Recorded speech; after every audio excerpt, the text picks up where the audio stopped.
Hey, welcome everybody to the Jimmy Tools Show. It's me, your host, Jimmy Tools. All right, we got a lot to talk about today. I want to start right out of the gate with this issue because it's really, it's frankly, it's got me a little freaked out because, from the get-go, and I'm going to get banned and canceled. I always get canceled for this every single time. But I've been saying this since the beginning. COVID-19, the one that they tell you about, the one that they're trying to get you to wear a mask for, all this stuff, it's all fake. It's all a scam. It's about control. Okay. Here's how it works. Hey, populace, wear a mask. And then you're like, okay, boom, mask controlled. You see, it's all about control. It's mind control. And that's all they got to do is just say, hey, stay indoors. Boom. You stay indoors, controlled. And so that's what it's all about for these people. That's all they understand is control. And so COVID-19, I've been saying it forever. It's, I didn't get a vaccine, none of that. I don't do none of that stuff because I'm not going to be controlled. Okay. Now, here's the tricky thing though. About a month ago, I said this on my Twitter, on my Rumble, but I got really sick. I went to the doctor. He says it's COVID-19.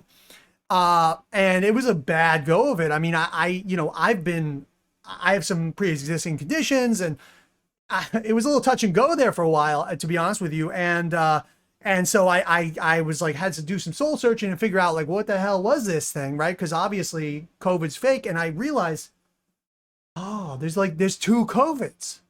There's one COVID, that's the one they tell you about. And they, MSNBC and the Democrat Party, they're telling you put on a mask, blah, blah, blah, blah.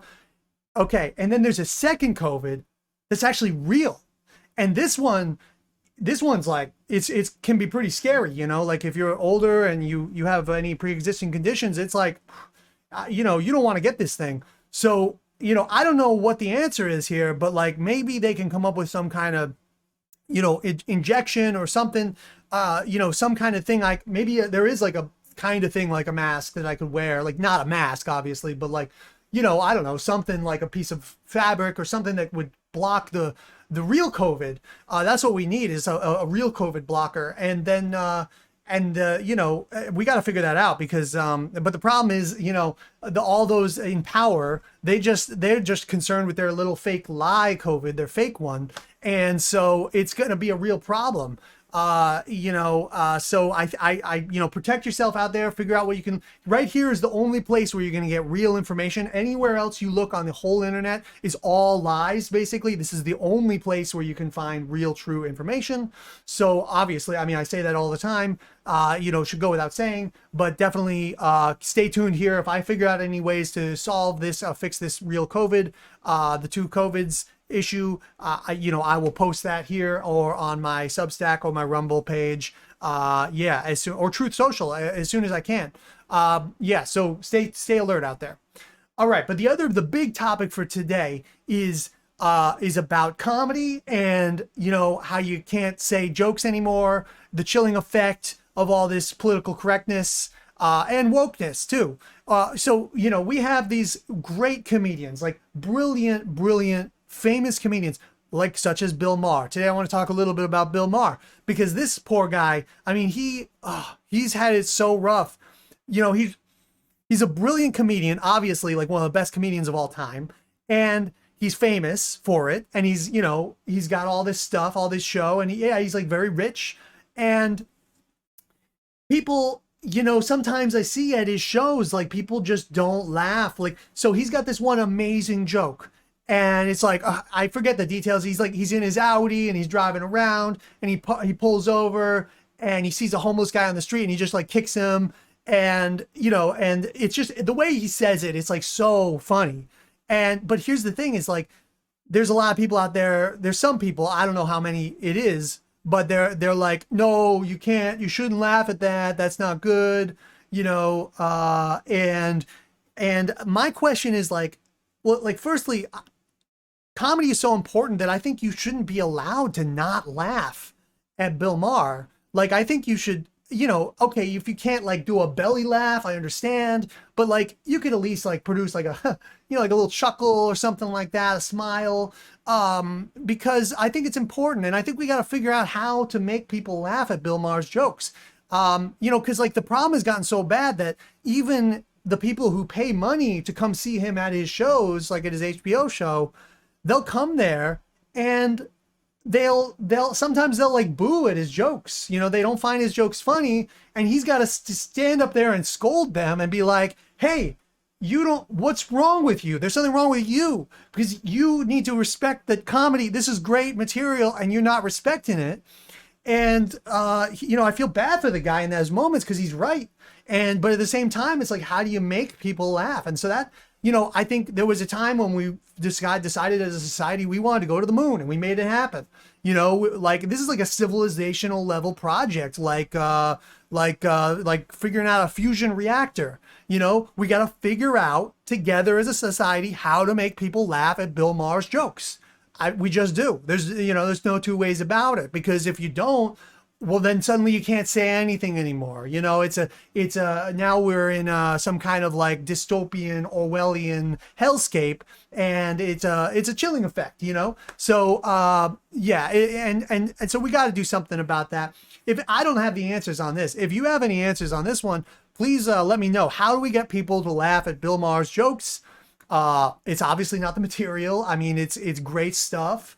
But we got to figure it out. And yeah, that's my main story for today. And again, this is Jimmy Tools. This is where you come for all the big information that you need to get through your day. I do it all. And make sure to follow me, like, and subscribe and all that. All right. So the last story for today is about these strikes. Now, anyone who's been listening to Jimmy Tools for, you know, 10, 15, 30 years, I haven't been on for 30 years, but I've been on for a while. And anyone who's been listening to me knows I'm a big lefty. Like, I'm actually like, I'm a liberal. Like, I've always thought of myself as a liberal. And, you know, I mean, I thought of myself as a liberal in 1975. And my views haven't, you know, my views haven't changed at all since 1975. Like, you know, a lot of people, they'll like, learn new things, new information, new people, different people's experiences, and they see that and then they change their views. And it's like, no, I don't do that. Like, I'm still the same 1975 liberal that I was then. So, you know, and as everyone else went crazy. I mean, the new left, they're just crazy. So anyways, I got on a little bit of a tangent there, but we're talking about strikes. Okay. And now, because I'm a big liberal, a big lefty from way back, I support strikes. I support labor unions, all that. Absolutely. However, this like current round of strikes, we got the UAW strike and we got the writers strike and the actors and all that. You know, I really want to support it, but like, there's just something about it. I'm just like, I don't support this one, you know, like I would support maybe the next one, or like, I don't know, one from 5 years ago, but just like this one right now, it's kind of like when Bernie Sanders ran for office. You know, like, of course, everything Bernie Sanders believes in, I believe in it because I'm a lefty, you know. But then, like, when he ran, I was like, I don't think so. Like, nah. There's something about him. You know, he's too crazy or whatever. And it's the same thing with this strike. I mean, first of all, just calling it the word strike, that's like very violent sounding to me. Like, oh, you're gonna hit me, you're gonna strike me. Like, geez, like, you know, as a business owner, like I don't want people striking. Like, I make a lot of money now as a business owner, and like if my employees were striking, that would be very scary, you know. And I don't like that one bit. I mean, because first of all, business owners, they create so much value. They really make the economy happen. You know, they obviously work harder than everybody else. Everyone knows that. And the thing is that, you know, what you do in a strike or one of these like labor negotiations is you come at them with all this, like, you know, these people, and you say like, hey, we want this, we want this, we want more, we want more money, we want our jobs to not be replaced by AI and all this nonsense, right? I mean, it's not nonsense. Like, you know, some of it makes sense and I support it totally in the abstract, but just not right now. And so here's the thing. if you take more money home, that means the business owner is taking less money home. Okay, there's only so much money to go around. You can't just generate money out of nothing. I mean, this is what like liberals and like the leftists think in the Democrat Party. They're just like, oh, just, you know, there's infinite money. We could have social services. And it's like, nah, there just isn't, you know, like, and the business owners got to get theirs first because they're the ones that are actually creating the value for people. Okay, so they're the innovators. And the other thing is too, with this whole AI thing, like, you know, first of all, you know, the leftists are always like, oh, I don't want to work. I want a 40-hour work week. I want a 30-hour work week. I want a 20-hour work week. It's like, okay, well, how about a 0-hour work week? And, you know, AI will do the job. And they're like, no, no, no, I don't want that. It's like, you know, any consistency at all, you know? So here's what I think should happen. Okay, not strike this time, maybe strike in the future, certainly strike in the future. I support strikes. Everyone knows that about me, but not this one.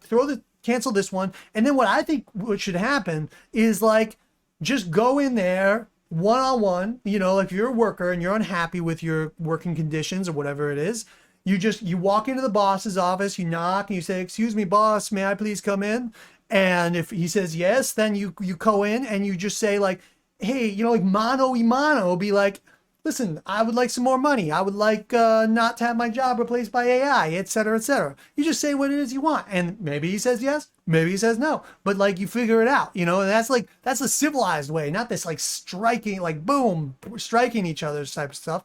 That's all fucked up. That's not how we do it, you know? And now, you know, in general, I do support it. I do think maybe a different name might be better for it. If it was, like, if this strike was called something totally different, like it was called a Mitsubishi or like, you know, I don't know, just any word, you know, a glass of water. It could be anything, you know. I don't like strike. I just think it's like a little, so that's why I'm not supporting this strike. But yeah, but in general, it's good to do that, but just not now or really too soon, like maybe in a few years. That's the way I would advise you know, the workers to do it. So anyway, that's about all I got today for Jimmy Tools. Thank you so much for joining me. As always, like and subscribe. And I got some new NFTs, and you know, I've been funding this new project of this brain, the mystery brain fuel science project, where I can actually sell my own pharmaceuticals. We got to figure it out. There's all this FDA restrictions, blah, blah, blah. I'm going to figure it out. Don't worry. Cause I'm doing it all with crypto. I got a guy, we're going to figure this out. It's going to be great. And, you know, your brain is going to like improve, like to have a perfect health brain, in just under 90 days. So, yeah, I mean, it's going to be a great product. There'll be more on that soon. Thank you so much for watching Jimmy Tools, and I'll see you next time.